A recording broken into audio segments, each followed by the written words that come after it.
a lot of well-wishers. He's just, I mean, we said he's to the manor born, but he seems to be growing in stature with every session. Yeah, it was amazing. Really, really impressive. And, you know, it feels like nothing phases him. That's what I don't understand. So, yeah, really impressive. I mean, yeah, particularly around Silverstone, whether, you know, the likes of Lewis know it so well to go out there and, you know, put 3.5 tenths on him. Impressive stuff. Absolutely. I mean, Lewis obviously didn't have a perfect lap around there, but Antonelli did. And we said when we were in the pit lane earlier before qualifying that there was a lot of wind, so there was a lot of challenges for the drivers to deal with out there. And Antonelli just keeps showing that what he's made of, the material that he's made of, and he's showing to be an all-round driver now. Yeah, I mean, that's the thing. That's the thing. Becoming, I mean, if he wasn't already, I mean, such a tender age to be a complete driver, but he's shown he's got all the tools. He has. And I think with the management of Toto and Bono, his engineer, around him, it's definitely helped him grow in this sport.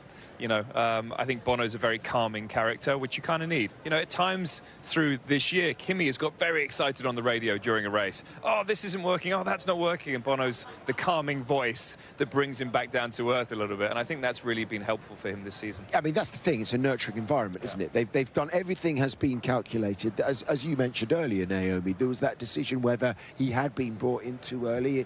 But actually, when you look at last season, towards the end, getting better, and it's just that steady improvement, but actually a rocket ship this year. Yes, and last year was a very good example of how Mercedes didn't mount the pressure in a moment where people were potentially asking the question, had they made this decision too early, because the first part of the season didn't go his way. They made sure they put their arm around him, made sure they gave him all the tools he needed in order to turn the situation around. And of course, now another winter season in between, and they've managed to really bring a driver this season together. And obviously, we want to give credit to Antonelli himself. Yeah, it's very, very impressive what he's doing, especially with a teammate like George. I mean, George, unfortunately, is really clearly not very happy in this car right now. But, you know, George is an incredibly talented driver. He won all of the junior formula categories on the first attempt. I mean, he's really no slouch. He's a very quick, very fast driver with a lot of talent. So, yeah, just hats off to Kimi. He actually got back to within a tenth, didn't he, in that with the first lap in Q3. But then, of course, Kimi extended and he couldn't improve upon it. And then in the end, when you look at it, it's another almost 4 tenths to his teammate. Yeah, it's a big gap. A big gap. Around any racetrack, that's a big gap for a driver. And that hurts when you see that compared to your teammate. We've all been there. Yeah. Yeah, he'll be scratching his head a little bit of trying to understand how Kimi's able to do that every time he gets in the car. Yeah, 6th and 7th. 6-7 for the McLaren drivers. Lando Norris and Oscar Piastri. Let's hear from them. So, P6, I know that questions are being asked about where this relative lack of pace, why the struggling. When have we ever had pace? No, here, I mean. Well, last season you did. Oh, no, okay.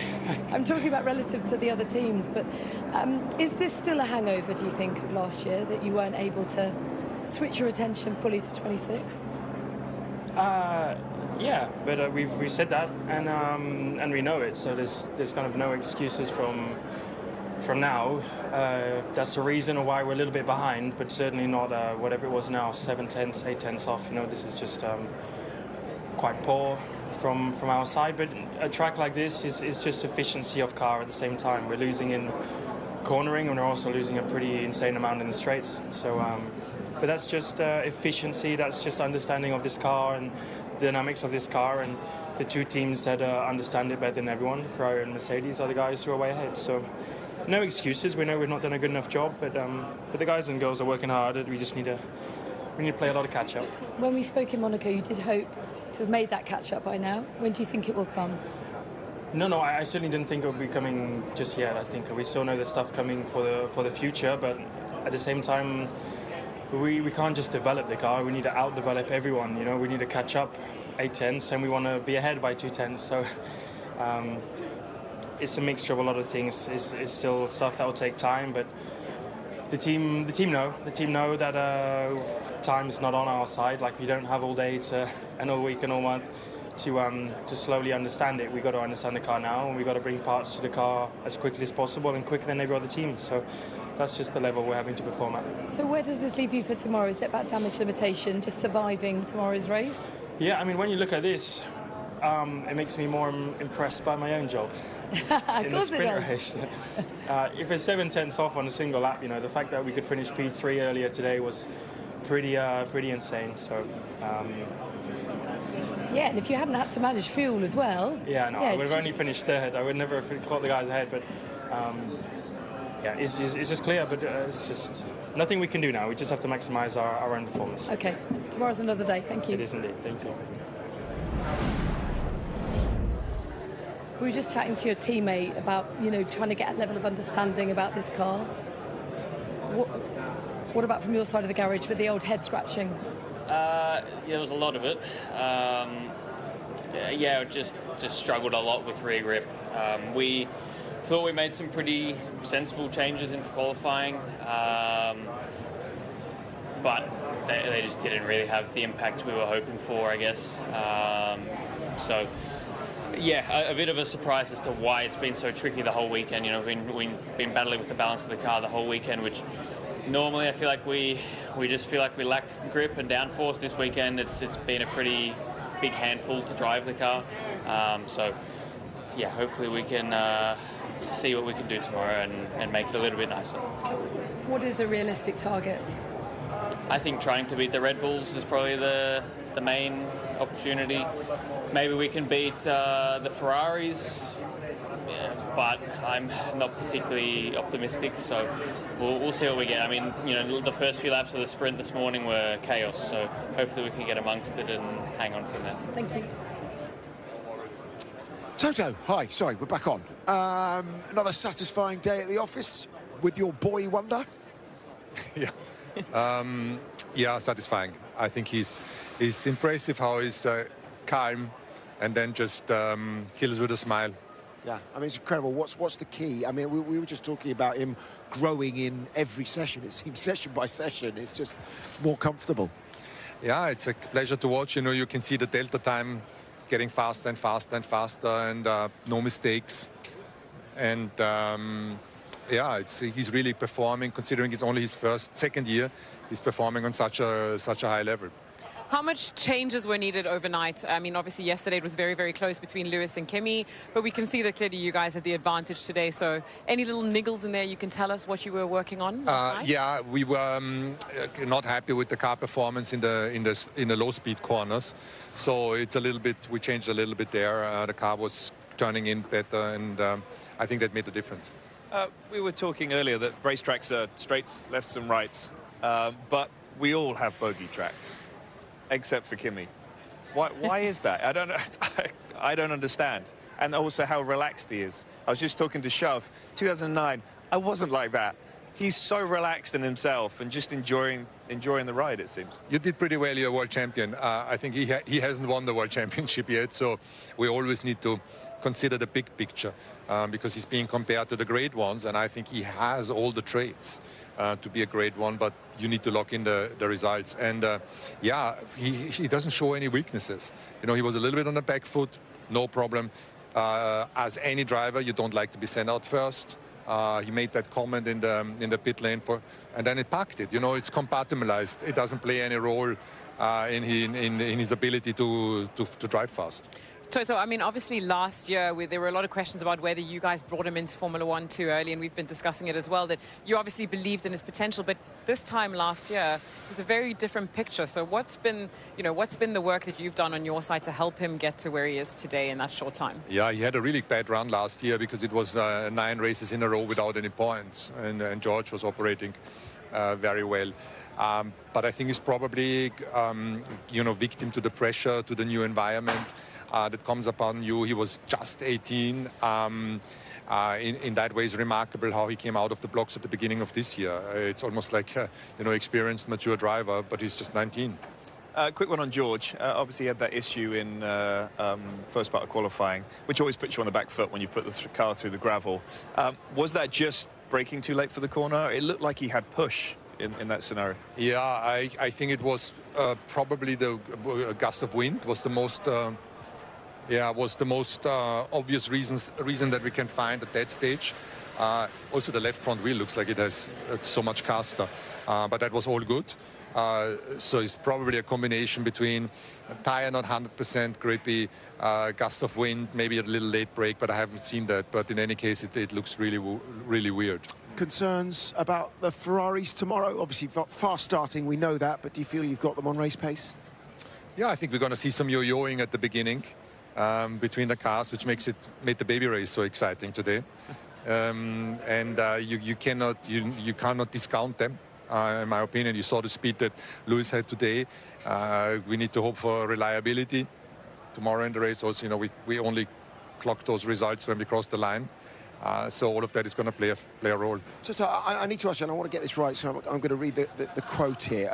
You made some comments about Ferrari and being surprised about the amount of upgrades that they were making. I just want to go back to the press conference from earlier when Fred was asked, actually, by Tom Clarkson, was Toto accusing you of cheating? And Fred said, if you think we're overshooting... You need glasses.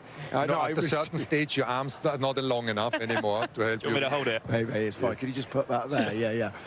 You know, if you think we're up, thank you very much, Naomi. We're going to overshoot the cost cap. It's going in this direction. I understand you weren't particularly happy about those comments.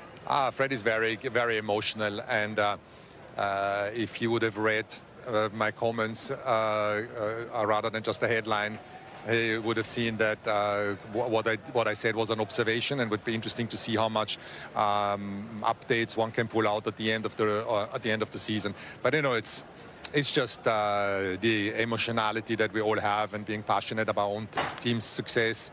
And, you know, I'm fine with that. Did you take them out of context then, your comments? Yeah, I know it was misunderstood. Okay. If I say things that I want to be understood, I will do so too, but in that case, I didn't mean it really. Okay. Thank you, Toto. Appreciate it. Thank you very much. Tomorrow, and thanks for clearing that one up. We're going to take a short break. And then... George, if you could start by telling us what on earth happened in Q1, because there's confused faces on the pit wall and indeed from you. I don't know. I mean, I've raced here for 12 years and I've never locked up once in that corner before, so we made some changes to the setup. It was probably more extreme than we thought. I don't know what happened, but it was weird. Did you sustain damage that then you carried through? Did that hamper you? No, I mean, this whole weekend we've been struggling with straight line speed. We don't know why. Compared to all the other Mercedes cars, losing, I mean, you look at the speed traps, you know, 6K in the last sector, 3K in the middle sector. There's a couple of tenths over the lap compared to all the other Mercedes cars, so I don't really know why that is. The team are working super hard to try and understand. This morning we thought we found the problem because it was there yesterday, but it wasn't the issue, so yeah, not making things easier. Can you still win this race? If I've got this straight line speed deficit, no. So we'll keep working tonight to see if we can. Come on, we need fighting spirit. You can do it. If I'm losing 5K in the straight, you can't fight. So we believe in you. I appreciate that. To come in and change the nose, but obviously that has an impact on the rest of your session, doesn't it? The weird thing was, it looked like he had push. It looked like it just wouldn't slow down. Yeah. It's not like you're going very quick around that corner, so very strange. I mean, you can sense the frustration, can't you? It's just, for him, it's just like he can't even figure a way that he could finish ahead of his teammate tomorrow. No, and I get it. He's fourth, his teammates first, right? And consistently first. Yes, but he's also just given us a bit of information there in terms of his engine performance, and if he's losing that much time down the straights, then you're coming to, to this battle with compromised equipment. Okay, let's hear from Arvid Lindblad, because he's going to the stewards at 6 o'clock for an unsafe release, but qualifying inside the top 10 ahead of his teammate, 9th. Well, we're going to broadcast it now. You tell us what you said. No, I just said thank you to all the guys on my side of the garage. It wasn't the easiest session. I wasn't particularly happy in Q1, but we worked really well together, making some changes on the switches, on the tools, to really chip away through the session, and it's why I'm here in Q3 now. So it was a real team effort to be here. So. Okay, well, I mean, you say it wasn't easy, but yes, again, you're through. You've got this decent run of form is continuing. So aside from teamwork, what do you put it down to? I think the team have done a good job. The car again, it's competitive. It's been a few weekends now where I'd say we've had the best car in the midfield, especially in quali. So our main focus is going to be trying to keep that the same in the race. But there's no hiding the fact that the team have done a really good job to keep developing this car to give us a fast car week in, week out. And what are your reflections so far on your first home race? Yeah, it's been very fun. I mean, it's obviously the fans here make it extremely special. The grandstands are full. The grass along every straight is full. You know, it makes it that bit more special to drive. But I think the most exciting thing is the track. And you know, when in these qualies, when we get so many sets of tires and you're just chipping away each lap, getting a little bit closer to the limit. You know, such a high-speed circuit where an F1 car really comes to life is a very, very enjoyable feeling. And to be honest, it's been better than I expected. Fantastic. Well done. Thank you. Yeah, pinch yourself moments. This is the unsafe release. Ooh, well, It does, unfortunately. It's such a frustrating thing for a driver because it's nothing to do with the driver. It's when they're waved out into the fast lane. And after such a great qualifying, yeah, if he's losing 3 places going into the race, it's going to hurt. yes, if he is, or maybe it'll be a fine for the team. We'll wait and see. We're going to see the stewards at 6 o'clock. Nevertheless, actually, you know, if they're looking to chase down Alpine, they're 12 points behind them, and both their drives inside the top 10. Pierre could only manage 12th, and Colapinto out in Q1. Yeah, well, if he gets that grid penalty, that does put Gasly in front of him, which won't be good news. But besides the fact that they are, you know, competing against the Alpines, it's also, you know, his childhood dream to be in Formula One. He's obviously here, and this is his first home Grand Prix in Formula One, and it would be a shame for him to not be in contention. But look, I think they've got the pace ahead of the best of the rest, the sort of the midfield battle. And so I think that even if he does get knocked down, I think he'll still be able to fight his way back into the points. Okay, we're going to take another short break. Hi, Lewis. Why do you think you weren't able to emulate the sprint quali performance? It just wasn't as fast today. We made a couple of changes to the car, but nothing major, like the tiniest of changes. But yeah, just didn't feel quite as comfortable as I did yesterday. And how significant is the deployment issue here? How much of a headache will that be tomorrow, do you think? Oh, I mean, it was the same this morning in the sprint. It was quite a bit of an issue for us, just having different deployments to these guys. Whether or not we'll have something different tomorrow, we'll find out. Does it hamstring you? Does it feel frustrating, particularly at a circuit like this where you want to go all out? Any circuit, when you're full throttle and the power is dropping away and the guy ahead's pulling away, of course that's frustrating. But we understand that's where we are, and we just keep continuing to work. But this is a great result for the team to have a second and third, and hopefully we can try to apply some pressure tomorrow. Thank you. Charles, congratulations. How and where did you find the pace? Just with the feeling with the car, to be honest. It's not really about... I think one of my strengths in the past, or at least until 5-6 races ago, was to get into Q3 and find something that I hadn't done before and know exactly where the car, how the car feels and what to expect from the car whenever I will carry that extra speed in Q3. And I had lost completely that feeling recently. We've had issues that we obviously changed on the car and it improved, but still I wasn't happy. And my second place in Austria in qualifying, I wasn't really happy because the feeling just was not there. But today, it finally was back. Whether it's going to stay or not, I don't know. So that's where I'll focus to try and get that feeling more often. But I feel like I've learned a few things that will be very helpful going forward for these kind of cars, which, yeah, I wasn't doing particularly well before. Well, that's great, because it is all about feeling when the margins are so tight. So what will be the key tomorrow to convert this front row start into a podium or indeed a win? I mean, I just hope to get the same feeling again. In qualifying, I did, but as I said, it's not a given that then coming into the race, everything feels great. We've changed quite a lot of things, and the way I call it, it's a bit of a philosophical change in the way you run few things. And today felt a lot better for me. I hope the positive feeling carries on the race tomorrow, and if it does, then I'll try and look forward. But surely, realistically, it's going to be tricky to get Kimi tomorrow. Well, we wish you all the best. Thank you. Wow, congratulations. Yeah. We're just chatting to your team boss, who say there are no weaknesses at the moment with Kimi.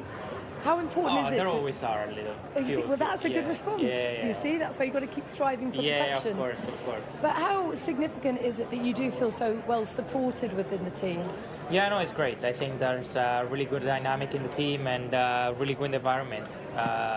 And I've been really enjoying the time with the team. And also with Bono, with my performance engineer Stefan, it's been, and also also Marcelo, has been great. I have to be honest, I have a really great team around me, and we've been enjoying the journey so far. Yeah, and you do seem to be growing with every session and just getting into this groove of confidence.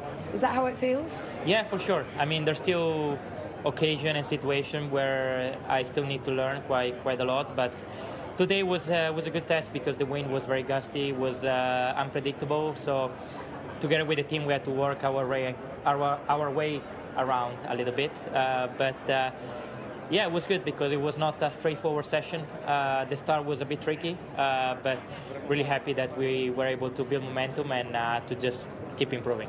Fantastic, well done. Thank you.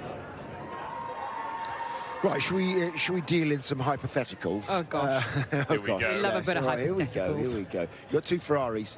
They start quite quickly. If they can both get ahead of Kimi Antonelli and be leading the race, will they work together to try to keep the Mercs behind? Well, first of all, Kimi actually got a better start in the sprint race. So that's a hypothetical. Okay. So if they're both in front, yes, I think they'll work together. Hypothetically. Hypothetically. Yes, while they're racing on the moon. Yeah, sure. But that's probably their best chance, right? I mean, if it just looks on raw power, and particularly down the straights, that Kimi's got that edge. Yeah, look, they've clearly got an edge on pace. It's almost 2 tenths, behind him that is clear. So it's going to be a tough battle to keep him behind him if they do get ahead. But I think that one thing that they will be able to do is potentially split the strategy if there's any game playing they can do there, or if something happens like a safety car, whatever, they could then put pressure by forcing him into making a decision to pit stop that's not optimal for him. And not hypothetically either. Yes, exactly, not hypothetically. I think that is very possible, and I think that's what they could really use to their advantage if they get off second and third behind Kimi. Can we have a quick word, though, and a big up for Isaac Hadjar, because ahead of his teammate, a good day at the office for him, absolutely. Yeah, Isaac Hadjar, he's a really, really good driver. I mean, that's how you pronounce it. That's how you pronounce it, not Isaac, but it's okay. It's okay. You're learning. It's okay. Anyway. Listen, I think he's done a fantastic job. Obviously, he came into F1 last year and had a very decent rookie season at Racing Bulls. But the fact that he's been able to come into this team, of course, this car is not the car we had become accustomed to seeing Max be so dominant in. It's a different car, it's a different set of challenges, but he's just there, and to be able to be on par, and in this case ahead of the likes of a Max Verstappen, goes to show that he's got some serious talent. That is a big deal. That is a really big deal. And Max obviously isn't happy. He's not going to be happy qualifying there, but especially when your teammate's in front. But no, really good job by Isaac. No. Doesn't look like the McLarens, though, or the Red Bulls will be a factor tomorrow, do you think? Or is that speaking too soon? Depends. Again, it's hypothetical. Well, I mean, look, I think the McLarens, clearly you could tell that Norris was not very happy with the performance there. But let's see what happens tomorrow. We shall wait and see, and we'll deal with reality.